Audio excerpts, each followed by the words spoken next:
social. Tem que ter água, tem que ter tarifa social. A gente está defendendo uma coisa que a gente chama de Fundo de Desenvolvimento para as Favelas. Então, que o dinheiro da SEDAI, por exemplo, com a tarifa social de R$ 10 em média, que os impostos direcionados para a Light, que a Light paga impostos sobre o que fatura, não sobre o que ela recebe. E isso é problema, porque a Light na Maré fatura R$ 1 milhão.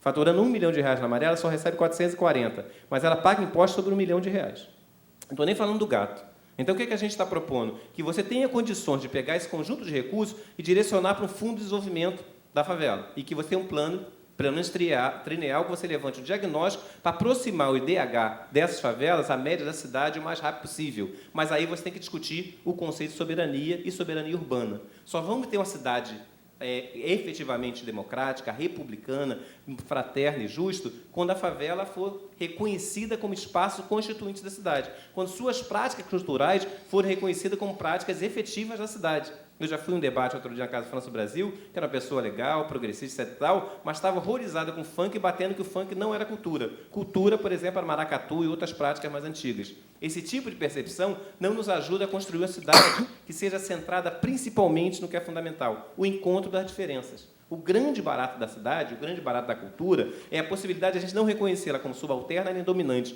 como marginal ou formal, como legal ou ilegal, mas como expressão das diferenças, desde que a gente tenha um ponto de contato comum que nos aproxime. E esse ponto de contato comum é a afirmação de a soberania efetiva do Estado e do público, principalmente, sobre a cidade, onde que haja garantido o direito de circulação, que os recursos dentro dessa cidade sejam distribuídos de uma forma muito mais equânime, principalmente no fornecimento de equipamentos culturais, em que a gente tenha direito de falar se a coisa é boa ou ruim, independente de quem faz, porque tem muita música da periferia ruim, tem muita produção cultural da periferia ruim, no teatro, na dança, etc. E tem muita produção muito boa, e onde a gente consiga escapar, então, desses procedimentos mais corriqueiros, que é fazer classificação de acordo com determinados primados e referências ideológicas, que não deixam de levar em conta a condição daquele sujeito, daquele indivíduo, daquela produção coletiva e da gente como cidade. Então, me parece a gente conseguir enfrentar essa questão da pirataria, e eu estou concluindo porque o tempo já foi. Se a gente conseguir enfrentar essa questão da legalidade e ilegalidade, dominante e subalterno, a partir de uma concepção comum de sujeito, aí a gente vai poder superar determinados debates que ainda nos caracterizam. Estava na banca de doutorado outro dia e estava discussão sobre o valor da música, se o valor é comercial ou não.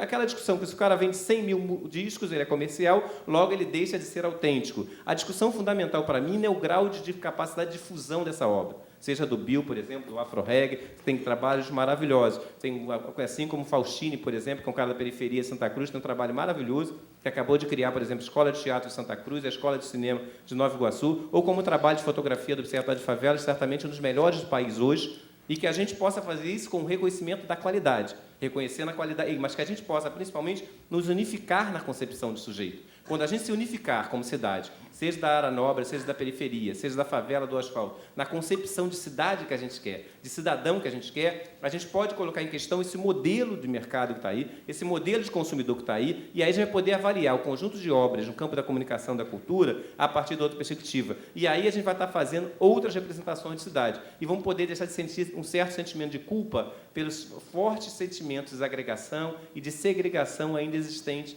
entre nós. Então, o desafio fundamental é romper com a particularização da existência, onde só sabe reconhecer os mesmos, romper com a presentificação da existência, onde a gente só busca o que dá prazer, o que dá retorno imediato, mas não consegue conceber um projeto no campo da alegria, que é um projeto de utopia, como diria Spinoza. Esses são os desafios fundamentais para a gente, estão colocados agora, e debates como esse ajudam a gente a ir aclarando as soluções possíveis para a gente se sentir absolutamente impotente, fragilizado, porque isso é que certamente não nos leva a caminho algum.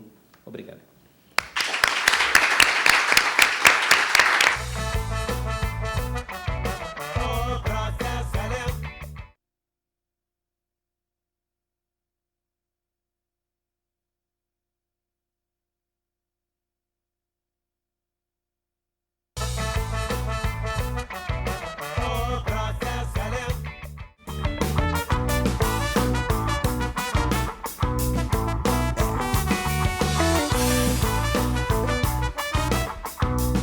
Tem algumas coisas, quando a gente começa a falar sobre essa questão da pirataria, né, alguns números, tipo 42% da população brasileira hoje consome o que é chamado pirata, né? Uma das coisas mais consumidas são tênis, óculos, relógios, entre outras coisas. Esses 42% significa em torno, mais ou menos, de 75 milhões de pessoas. Isso acaba causando um prejuízo anual para o Brasil de 1 bilhão, né? Esse prejuízo ele fica em impostos e na geração de empregos para outras pessoas. Mas, por outro lado, também se vê outras questões quando se pergunta, algumas pessoas dizem, mas se eu compro o CD pirata, eu vou comprar mais barato, um original é mais caro. Se tem um CD pirata, mas se diz que não está gerando emprego, mas outras pessoas que estão vendendo CD piratas estão empregadas e, dessa forma, tirando o seu sustento. Mas, de uma forma ou de outra, isso acaba sendo muito prejudicial, né? Não só pelos impostos, porque as pessoas que estão pirateando, vendendo essas coisas piratas, acabam não pagam os impostos que têm que pagar. Acaba que, se não fosse pirateado, estaria trabalhando de uma forma legalizada, não iria sofrer consequências como acaba sofrendo, né? Principalmente na Uruguaiana, que é, no caso aqui, um dos lugares mais conhecidos, onde as pessoas sofrem muitas das vezes por estarem vendendo esses produtos. E, só fazendo um parêntese entre todas essas histórias, a gente, só para falar também um pouco do trabalho do AfroReg, a gente começa a perceber algumas coisas que acontecem dentro das comunidades, que é a falta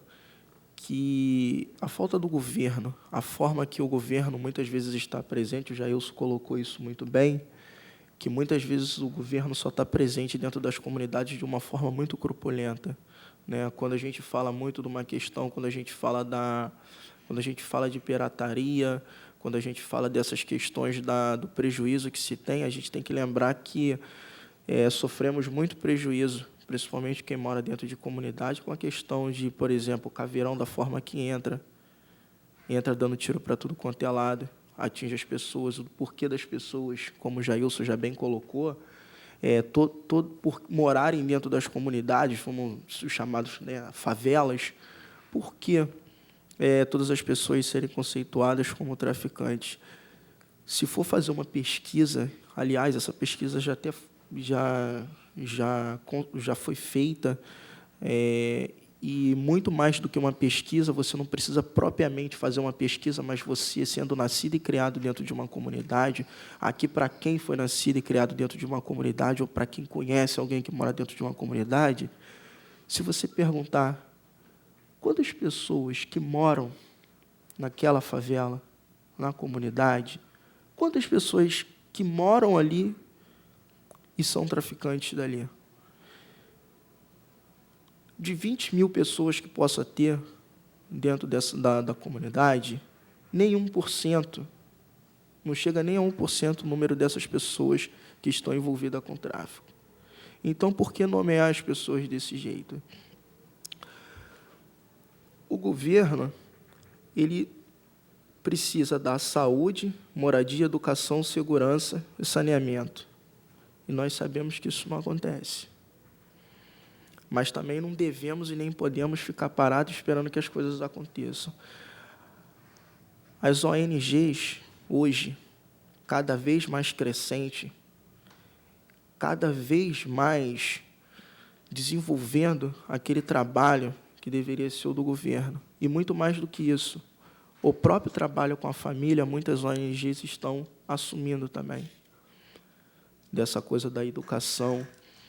Quando se fala de segurança, aí podemos dizer assim, mas uma ONG consegue interferir na segurança? Eu dou como exemplo o próprio AfroReg. 12 anos atrás, a polícia entrava de qualquer jeito em Vigário Geral. Hoje em dia, entra de uma forma melhor. Melhor em que sentido? Pensando 2 vezes de que forma vai entrar, para onde vai atirar. O coordenador executivo do AfroReg, José Júnior, conseguiu uma reunião com o governador, o secretário de Segurança e o comandante da Polícia Militar. E falou para eles a importância dos trabalhos que estão sendo desenvolvidos nas comunidades e que as coisas não podem ser, muitas vezes, da forma que eles pensam que é entrar de qualquer jeito, atingindo as pessoas. Tivemos um exemplo claro de um componente da banda AfroReg. Na época, ele tocava na banda Rapa, saiu em vários jornais, alguém que está aqui talvez possa ter visto, o nome dele, Paulo Negueba, tomou um tiro de fuzil no pé. Ele estava saindo para um ensaio do grupo Rapa. Naquele momento, pessoas ligadas à polícia foram todas exoneradas. Mas isso ali foi um dos casos, entre outros. O que nós queremos é uma verdadeira mudança. Não é porque foi um componente do AfroReg e as pessoas foram exoneradas e providências foram tomadas. Dentro das comunidades moram pessoas, seres humanos, cidadãos. Todos merecem respeito da mesma forma. Não indiferente porque mora dentro da comunidade, mas não faz parte de nenhum grupo. A coisa, quando a gente estava falando dessa coisa da pirataria, eu acabei de descobrir ontem que até a blusa do AfroReg foi pirateada, então vendendo por aí. Assim, bom, nem o AfroReg está escapando dessa. Nós descobrimos que nós estamos vendendo a nossa blusa a R$20 e tem alguém que pirateou e está vendendo a 10. Que o CD do AfroReg, o DVD, que é o mais recente, Nenhum Motivo Explica a Guerra, já foi pirateado também e está sendo vendido, né? Uma coisa que eu, na verdade, prefiro não me prolongar muito, né? Prefiro falar só um pouco, falei um pouco das experiências do AfroReg, essa coisa que eu falei, que cada vez mais nós temos que nos movimentar, juntar forças dentro das comunidades, força no sentido de fazer com que algo seja diferente, né? O tempo todo sempre se reclamou da polícia. Hoje o AfroReg já começou a desenvolver um trabalho com a Polícia de Minas Gerais, chamado Juventude Polícia. Então, componentes do AfroReg passaram a dar oficina para esses policiais, que hoje os mesmos sobem fardados e armados para comunidades em Minas Gerais e dão aulas de oficina, grafite e percussão.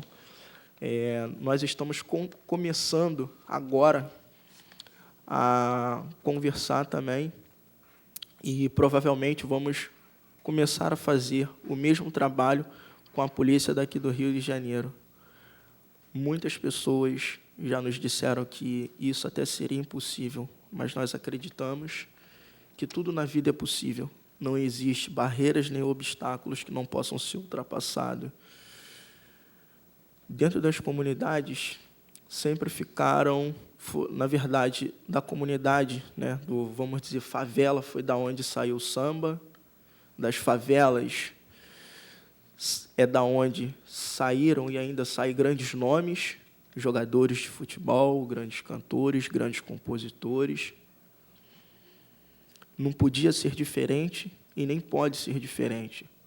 Só temos que dar continuidade a esse trabalho e fazer com que as comunidades, as favelas, cada vez tenham mais oportunidade para que as pessoas possam mostrar seus talentos.